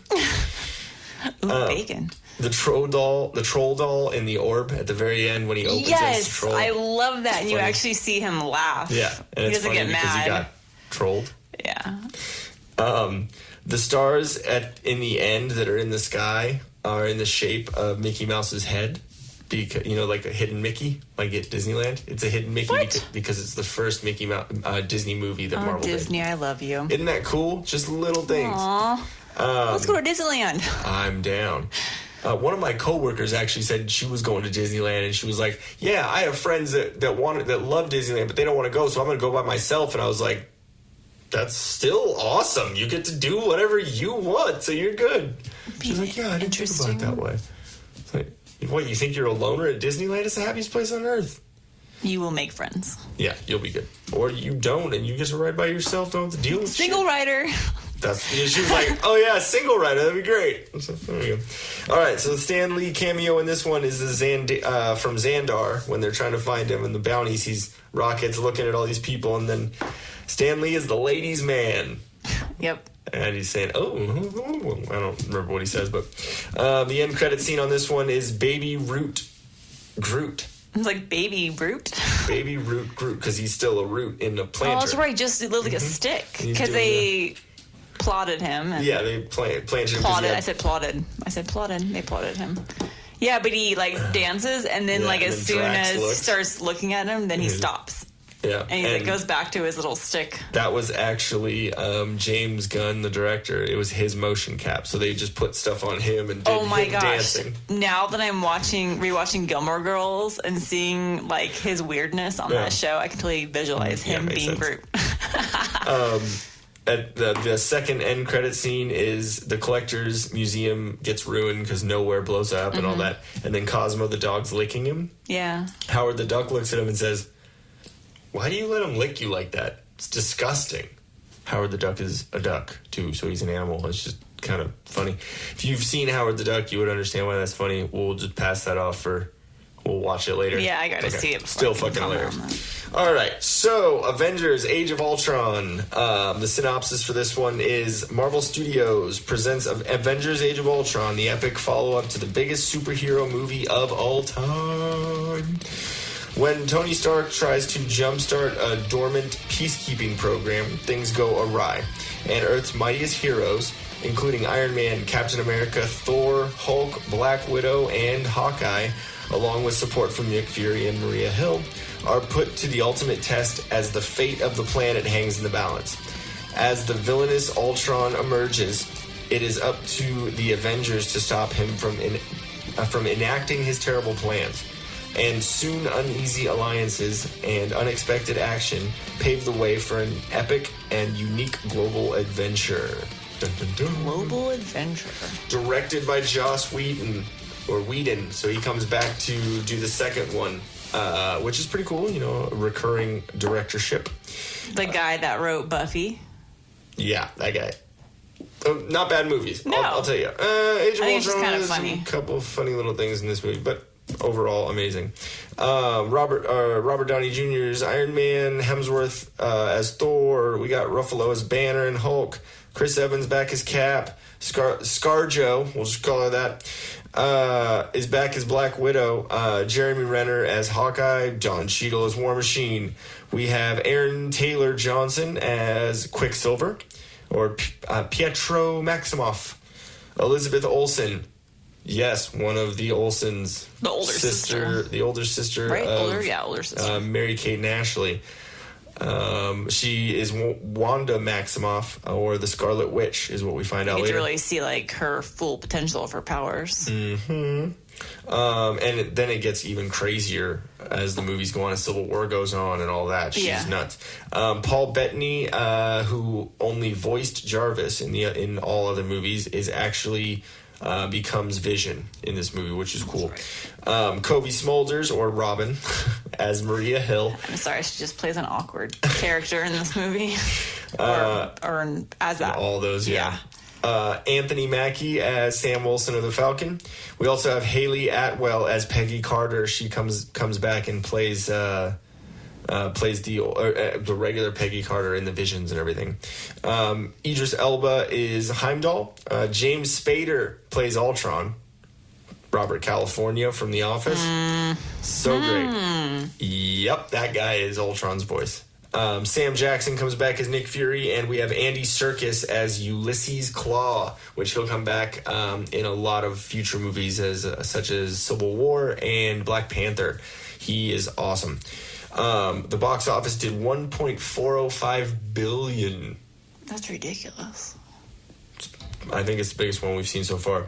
Ultron in the comics was originally named the Crimson Cowl, which is why they had him in a red cape or blanket when the twins see him and that everything. He's in like a red cape. Mm-hmm. In the comics, he wasn't introduced as Ultron for a while because he was just in a red cape and you didn't ever see what was underneath him. And then he finally came out as Ultron. This was cybernetic kind of thing, which was cool. Cool little callback. Ultron in the comics was originally created by Hank Pym from Ant-Man. In the comics, he was originally created by him. The Iron Legion, which is all Iron Man's like sentry, like, you know, robots that come and try and protect Sokovia and all that. Mm-hmm. They were actually from the comics. They weren't automated. They actually had heroes, people that were in the suits, but still cool callback. Wakanda is mentioned by Bruce Banner in the movie, little Easter egg for Black Panther, and it's hilarious because he says Wakanada. Yeah, he can't pronounce it. Wakanda. Cap's shield, Ultron was originally made from vibranium and adamantium in the comics, but we can't say adamantium because X-Men and Sony. Oh.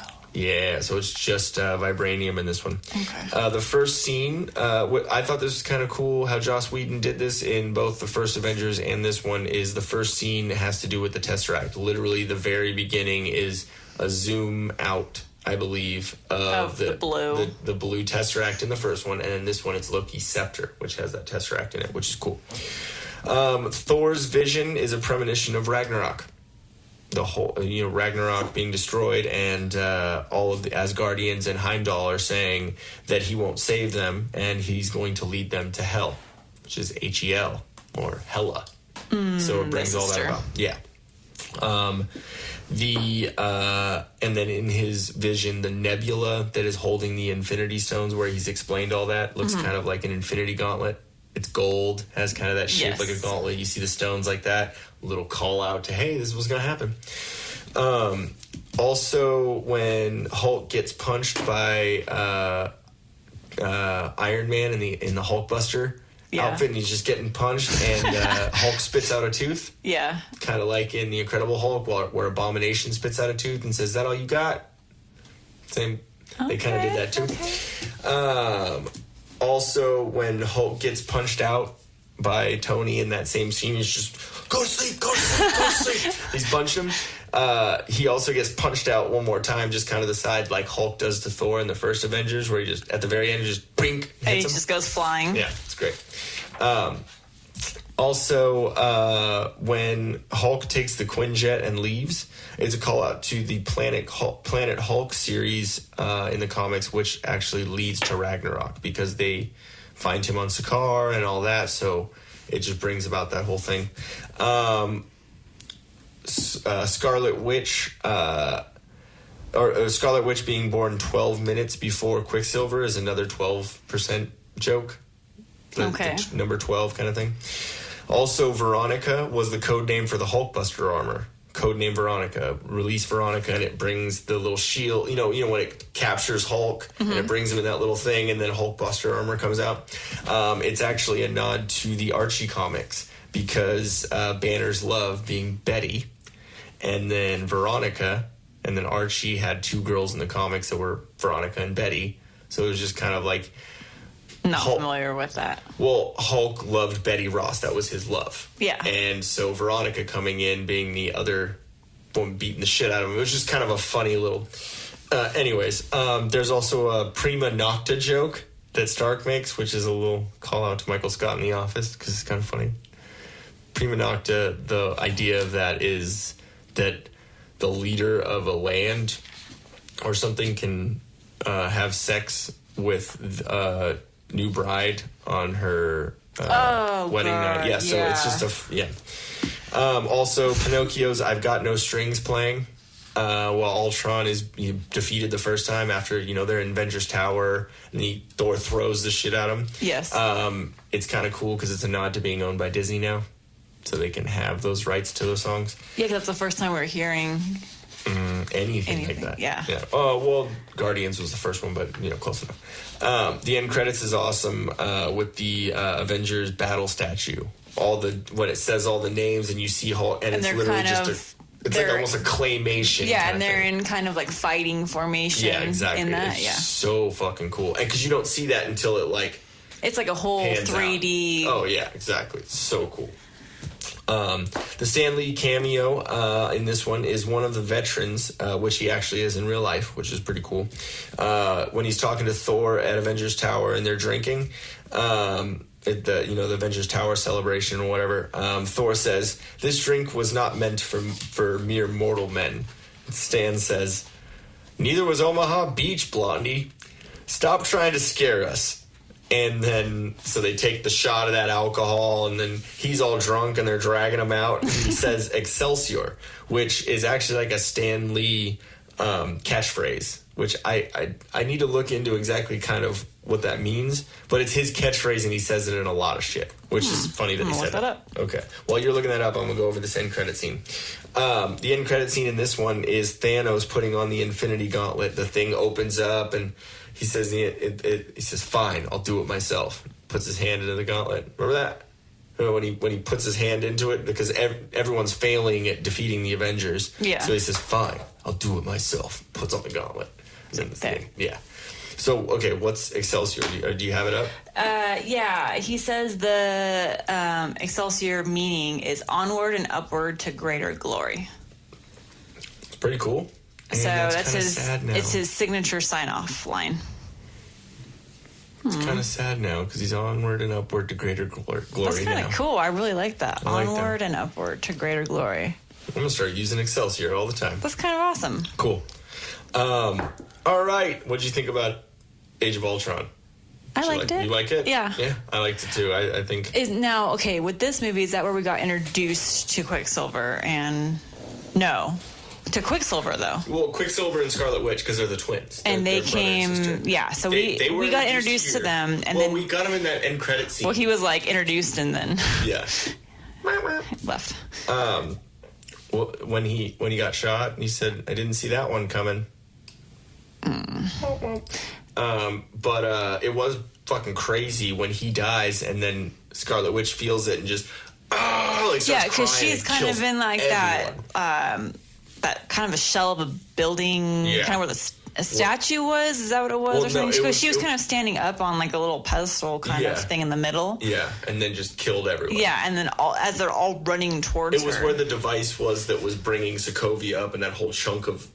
okay. It was. Yeah, but as they're all running towards her, and that's where you see her powers. Yeah. She's able to defeat all of them. Mm-hmm. And then this is where Vision also, the Vision Scarlet Witch kind of romance starts because he goes in and saves her and carries her out and saves her. Takes her up. I like their little interaction. It's cool.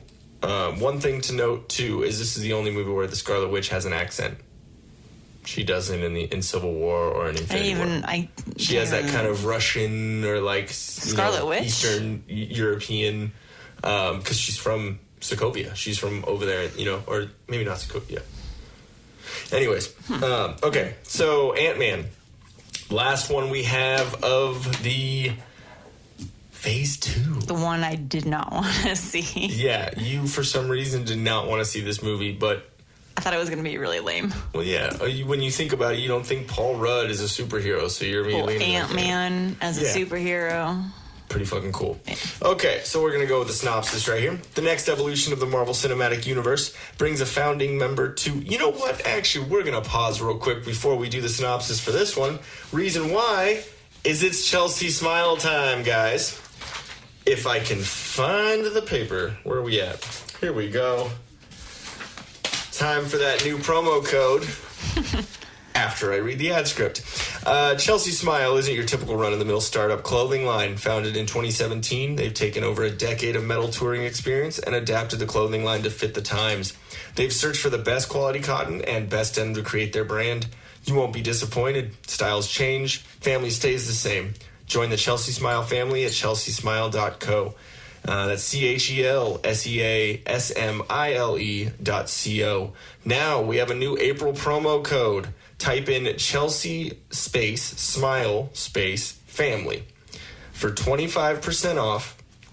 Actually, all the way 25. through April 2019. Yes, actually 25%. I know I messed up on the last couple, but this one is 25% off of everything through April 29th. So go check out Chelsea Smile and still check out Drop Anchor Patch Company on Instagram. Check them out. And yeah, I had to get that out before Ant-Man. Sorry. Oh. All right, let's start off again. Ant-Man. Synopsis. The next evolution of the Marvel Cinematic Universe brings a founding member of the Avengers to the big screen for the first time with Marvel Studios' Ant-Man. Armed with the astonishing ability to shrink in scale but increase in strength, Master Thief Scott Lang must embrace his inner hero and help his mentor, Dr. Hank Pym, protect the secret behind his spectacular Ant-Man suit from a new generation of towering threats. Against seemingly insurmountable obstacles, Pym and Lang must plan and pull off a heist that will save the world. It's directed by Peyton Reed. I don't know. Nope. Yep. Paul Rudd is Scott Lang or Ant-Man. Michael Douglas is Hank Pym and Ant-Man, which the motion cap or the CGI for Michael Douglas as a young man was really creepy and it's really so creepy awesome. how they can do that. Yeah. They can reverse people.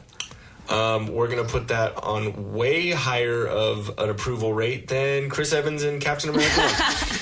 His head was the correct size to his body. I just had an image of what to compare that to, and I believe it was from South Park. One of the characters, the teacher. Oh, yeah. Mr. Hand? Mr. Hand. Doesn't he have kind of a weird, creepy, skinny little wrinkly neck and the big head and the little body? That's drugs are bad, okay. Chris Evans. But then Chris Evans took drugs and he's Captain America. Steroids. Drugs are okay. Kids, drugs are bad. Yeah. Evangeline Lilly plays Hope Van Dyne, which is cool. I like Evangeline Lilly. She was in the Lost series, which you haven't watched yet, but I we were going to watch it. Start it, but I think we had better judgment. Yeah. Just kidding. Corey Stoll plays Darren Cross, or the Yellow Jacket. And we come to find out he was in House of Cards as the senator for the first couple seasons. Yes. Michael Pena as Luis, probably one of my favorite characters. He's so funny. The one who does the montage. He's like, yeah, well, and I saw this one chick and she was super fine, like super crazy hot. Like, he's a good actor. Yeah, he's hilarious. And then T.I., the rapper, is Dave, is what his name is, but he's one of the dudes in the alarm company. That's in Ant-Man and the Wasp, but he's one of the criminals that Michael Pena. One of the three. Yeah, and then Anthony Mackie comes back as the Falcon because they have a little fight, which is at Avengers compound. Avengers I don't know what they call it. Avengers compound. They fight. Anyways, box office $519.4 million. Didn't do too well, probably because everyone had the same thought that you did, babe. Yeah. Sorry. Anyways, okay, yeah, like we said, the CGI with Michael Douglas is amazing. Luis and the other criminals, T.I. and then the Russian guy, are not a part of the comics. So they are definitely just for the MCU, which I think they're a great addition. When Ant-Man shrinks in the shower for the first time, it's actually directly out of the comics of how he shrunk, because he shrunk in a bathtub, was washed down the drain, and then he comes up against a rat. Same exact thing in the comics, literally almost down to the artistry. There's a huge rat, and then him standing in the front of it. It's literally like a cutout from the comics. It's pretty cool. This is the first mention of the quantum realm in the MCU, which is supposed to be an Endgame. Yeah. That's where he goes to quantum realm, and that's one of the theories, that it's going to be through the quantum realm, and that's why they have the white and the red and the black suits. Those are quantum realm suits. So I think it's kind of cool. It's the first introduction of it.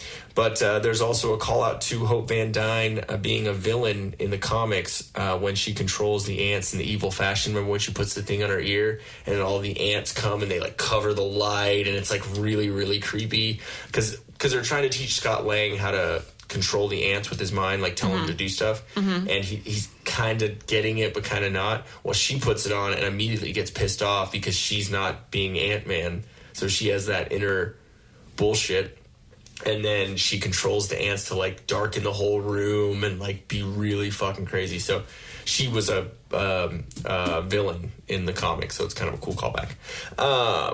Also, in the flashback where you see Michael Douglas as a young guy, they're at the Triskelion, but it's just being built then. So it's kind of a cool callback to the timeline of everything. And a callback to Winter Soldier. When Lang gets fired and is walking down the street, there's a drink ad poster with the drink that was in the Incredible Hulk that Stan Lee drank. Kind of cool. It's like on a wall and he's just walking by. Oh, the one that killed Stan Lee. The one where Hulk's blood dropped into it? Yeah. Okay. So, there's also a nod to the 10 Rings in a scene with Darren Cross, whether in his cross technology or cross industry. I forgot exactly what his company's called, but there's a scene where one of the guys has a 10 Rings tattoo on his neck. So it's a tie back to the Mandarin and Iron Man and all that stuff. So cool. Call back to the very first fucking movie. Let me see where we at. Okay. When the PIM particle, the fucking stupid smartphone autocorrect. When the PIM particle is stolen at the very end, and it's that little yellow thing, the guy who Hank Pym or Michael Douglas punches in the flashback, that same character, and he steals the PIM particle from Darren Cross when he dies, or whatever. He steals it from him at the end of the movie. That it's rumored to be a call out to Ghost in the second one. The one that shifts or whatever. Okay. Okay. It's supposed to be a call out that she has a PIM particle in her, and that's another reason why. So. There's another call out to The Empire Strikes Back when the Yellow Jacket is being sucked, being killed. First thing to go is his right arm. Dang. Right? Really cool. Okay, when Ant-Man is shrinking subatomic, when he pushes and to try and basically beat the Yellow Jacket, even though Michael Douglas says don't do that, you could just shrink forever. It's what happened to his wife. There's a vision of Janet Van Dyne in the quantum realm. It's a little teaser to Ant-Man and the Wasp. The Thomas, the train engine, yes, getting thrown and taking out the side of the house. Because it goes large. That was just fucking great. All right, the Stan Lee cameo in this one is during one of Luis's story montages. Stan Lee is the bartender that says, "Yeah, she's crazy, stupid fine." That was my Mexicanity. Mexicality? The first one? Mexicanness? Mexicanity? That was the vato in me, sir. The end credit scenes on this one is Hank Pym showing Hope Van Dyner's daughter the Wasp suit that he made for Janet, for his wife, for her mother. Aww. Yeah, and it's one of those heartwarming scenes where you think, he's saying, yeah, I made this, we didn't realize it, but we were making it for you. And she's supposed to be like, oh, this is so amazing. And she goes, it's about damn time or something. So it's kind of cool, little funny thing. And then Cap and Falcon have Bucky. One of the other end credit scene is Cap and Falcon have Bucky captured, and he's like his arms in a grist, in a vice, a grip, a grisp. Yeah, I don't know what that is. It's literally straight out of a scene from Civil War, but it's kind of cool that they put this in here because they're talking about, Falcon goes, oh, I think I know a guy, because he's talking about Ant-Man. Oh, okay. And then that leads into Civil War, which is really, really cool. And that is all that I have notes-wise. If we missed anything, let us know, but I think we covered. One random thing I am going to mention is... And I'm going to take a shot while you do that. Actually, on Netflix today, I saw there's a new Netflix show. Mm-hmm. It's Brie Larson directed it and is in it with... oh my God, I totally just blanked on his name right now. One Eye. Sam Jackson? Sam Jackson. Wow. It's him and her together, and it's called like a unicorn story or unicorn something or other. And it's, yeah. That's interesting. Yeah, seeing them in it together. Let's see. Unicorn Store. Interesting. It's, wait, is this it? Yeah, yes. So it's while you're looking that up, so after, for one, listening back to our Captain Marvel review and having some time to kind of think about they're it, actually doing I still didn't really like the portrayal, but after watching some of the Endgame, after watching some of the Endgame trailers and seeing Captain Marvel in it, I think there's a theory that Captain Marvel is immediately going to go after Thanos. That she's immediately going to go after Thanos. Yeah, and because her head's so large. Exactly. She thinks so she thinks she can just do it herself. So there's a theory that she's going to go after him and she's going to get defeated. And that the only way that Thanos can be defeated is with the actual original 6 Avengers all fighting him at once. And there are some cool fucking scenes from that trailer, from that last trailer we got, where Thor, Cap, and Iron Man are all walking towards an almost defeated Thanos in that battlefield. Like, that just looks really cool. And but another thing with the Russos, man, they've admitted that they put out CGI made trailers that are not any parts of the movie, just to fuck with fans and just to put them off the trail of what's really going to happen. Yeah, I can see that happening. Because in the Infinity War trailer, I'm sure you remember watching the Infinity War trailer and you see where all of those people are running in a forest, and it's the Hulk running and it's Cap and all of the Avengers fighting in Wakanda. Mm-hmm. The Hulk never turned into the Hulk there. No, he was that was never a shot. So they literally put it, and it was a big thing that they talked about, like, oh my God, they're all going to be fighting together and blah, blah, blah. It was literally just put there so people would talk about that, not actually what they thought would happen. So a lot of these trailers could just be, oh, haha, this is actually what's going to happen. So I'm really looking forward to all of that's going to come out. And we got our tickets for Saturday, so that means I cannot look at any. So we can't be online. We can't be online for 2 days, which is a little tricky when trying to promote a podcast. So basically, you guys have to help us out promote. Ooh, yeah. We can't even be on Instagram. We can't be on anything. The social media is going to be going crazy. Mm-hmm. I literally have to be like open Instagram and push add picture. Like I can't even it's gonna be like accidentally dark mode. Yeah, exactly. So, Endgame, I'm so fucking excited for it. I hope you guys enjoyed our second installment of the Marvel Phase reviews. And go check out Chelsea Smile. Use that Chelsea Smile Family promo code for 25% off. 25% off throughout April. We're actually going to get a little care package here pretty soon, is what I heard from Kaleo. We'll get some cool stuff, be able to sport it around town. And model the clothes. And don't worry, we will actually model them, and we will actually send you pictures so you can use them. Not like other people that you've said have just taken the free stuff that you've given them. So anyway, go support Chelsea Smile. This guy, Kaleo, not only is he one of my best friends, he works so damn hard, and he has given a lot of free stuff to quote unquote friends to promote and support his brand, and he's been fucked over a good amount of times about it. So go support him. Go buy you one of them flannels, but don't take the last one because then I'll have to find you. Also, go check out Drop Anchor Patch Co., our new sponsor. Check out Nick Wright. Go support your veterans, support your past military personnel, and go check it out at Drop Anchor Patch Co. Alrighty, make sure you hit that subscribe button. Listen to all our other episodes. And maybe you'll hear me flub up more words like I just did.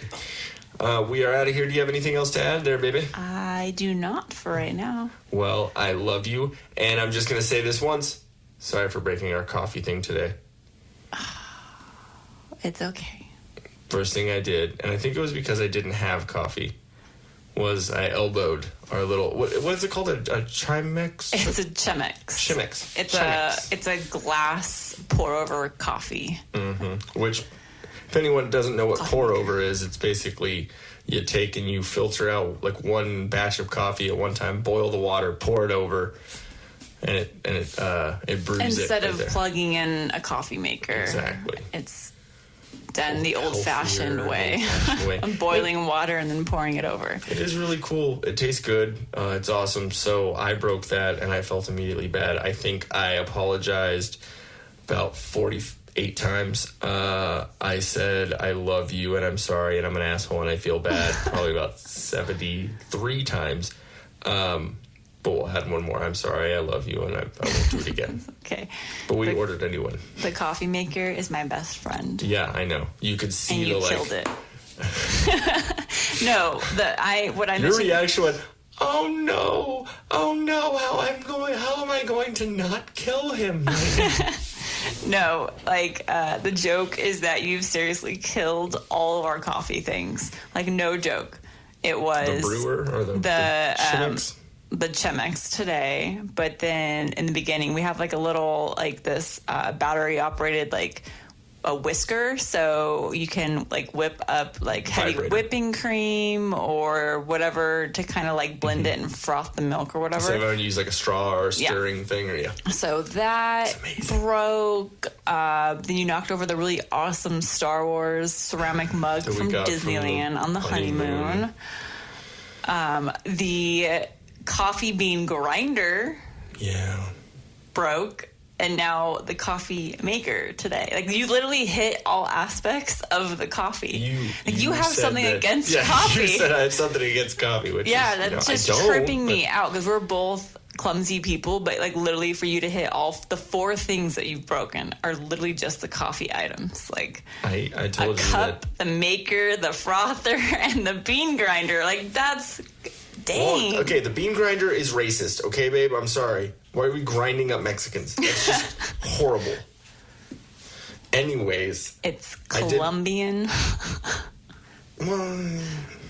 Anyways, I felt bad. And I feel like I'm the wrong type of clumsy because your type of clumsy, you just hurt yourself. Yeah, I keep it to myself. But it's okay. Things. Thank God there's Amazon Prime and we're getting it delivered tomorrow. Yep. Yep. But I was clever and figured out, well, duh, this isn't a thing that I can plug in. It's literally a pour over. So I just took the little permanent filter, the little stainless steel metal filter that we have, and put it over my travel coffee mug and made coffee in it. I walk downstairs and I see you just holding the metal filter over a cup and just pouring in the water. I did it. So if I didn't feel, bad already. That just means I have a coffee addiction. No, but if anyone who loves coffee out there, like, has a particular coffee bean that you love, let me know. I like to go with organic, of course.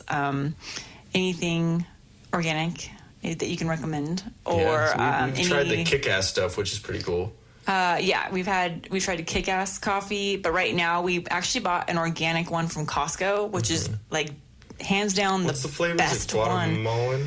Is it guatemalan roast? Is that? I think it is. That's what we're on. Guatemalan. But it's like literally $9 for a few pounds, 3 pounds. It was a good amount of coffee. It's a big old brick. And it's amazing tasting. Like, I take coffee very seriously. Maybe it was Colombian because it was a brick. That's what I was saying. That it's Colombian. It's not Coke. It's coffee beans. But let me know. Hit us up if you have any awesome coffee that you recommend. And then if you want to know how I prepare my coffee, hit us up, because I have a very special technique on the whole brewing. Maybe we'll have to do that on our Instagram. Everything, yeah. We can maybe do like a little Instagram video with that. It'd be kind of cool. Because I have to say, if we had a cafe, I would be selling a lot of that, because I make it really well. Just saying. Oh, it's good. I didn't like coffee. For a while I was on energy drinks and doing all that, and drugs before. And I don't add any sugar or anything, no sweetener. It's literally just heavy whipping cream and coffee. So it's basically as close to bulletproof as you can get. Yeah, and because I just don't particularly like bulletproof coffee, just because I don't like my coffee oily. That's the only reason I don't like it. Yeah. It's not terrible. I just don't prefer it. And then I'm actually thinking about making it all fancy. And I found a recipe to grind up dates, which are like nature's natural sweetener, kind of like a raisin. Get those in bulk from my department. I know. And you basically you grind them up with water, and it turns it into like this date paste. And you can add it to... That sounds like a Bill Cosby, date accoutrement. I got some date paste. But, yeah, I'm going to add it to... Maybe Cardi B's? Shush. It's Joe Biden's. You're going to add it to what? Yeah, I'm giving you the look of stop scrolling. I know. I'm going to add it to the heavy cream, and you kind of like do that over the stove, and you blend it all together and let it boil together, and then you make basically a latte out of it. Now it's like naturally sweetened cream. Pretty cool. So if I really wanted to make a fancy one, so if our podcast doesn't take off, we can just start our own, date coffee place. Yes, exactly. People will be like, this is where I go for my Tinder dates. No, bitch. Want a date? Yeah. This is made from dates. Anyways, make sure you hit that subscribe button. Go check out our other podcast episodes. I think they're pretty funny. I'm sure you would agree. I'm saying you. I am Groot. That's her answer. It was too sophisticated for us to understand. Exactly. That's what it was. Yes. Or she just glitter on your shirt. Where were you earlier? I don't know. This was in my drawer for What happened? You have green glitter. Kaleo did send us the Christmas card. Mm-hmm. Thanks, bro. Everyone sent us a glittery Christmas card. That's it. Everyone's getting major glitter this year. Better watch out, everyone. No, we need to buy one little vial of glitter per... A glitter launcher in each exactly. So when it comes out, you open it, it's just all... It's just like a little hand that little Merry Christmas! Hey, it's in my eyes! Hey-o. All right. Again, hit that subscribe button. Go check out ChelseaSmile.co. Use the Chelsea Smile family promo code for 25% off throughout the month of April. If you use the Till Death or the TDP promo code, after April, it'll give you that 20% off. Still a good deal. And then go to Trop, Anchor, Patch, Co. Go check out all these Marvel Phase 2 movies if you haven't already. Nick Wright. And go check out the Phase 1 Marvel episode that we did, and check out all those movies too if you haven't. Nick Wright. And so you don't have to miss out on our Phase 3 Marvel episode. Nick Wright. Go watch the other movies in that one. That one's going to be a little bit longer because I think there's about 9 or 10 movies in Phase 3, which is pretty crazy. So that one we might have to split up into 2 different episodes, maybe a Monday release on part 1 and like a Wednesday or Thursday release on part 2. But anyways, I think next episode might be another health episode because we are going to have Dan, our infamous Dan, on the show, but time constraints and all this work stuff we were talking about, it's a little getting in the way. So, are we going to order Dan anything? Alexa, order Dan organic coffee. There. Alexa, order Dan Death Wish coffee. That we haven't tried that yet, but apparently it'll light a fire under your butt, and you will get stuff done. Jittery as fuck is what I've heard. But try it. Anyways, we're gonna get out of here finally. Thank you so much for listening to us yammer, especially these past 7 or 8 minutes. Love you guys. Thank you for all your support. Make sure you subscribe, and love you, babe. Love you. Bye. For any other info or a way to contact us, go to facebook.com/TILDEATHPDCST. That's facebook.com/TillDeathPodcast, podcast without the vowels. Thank you very much for listening. We'll catch you next time.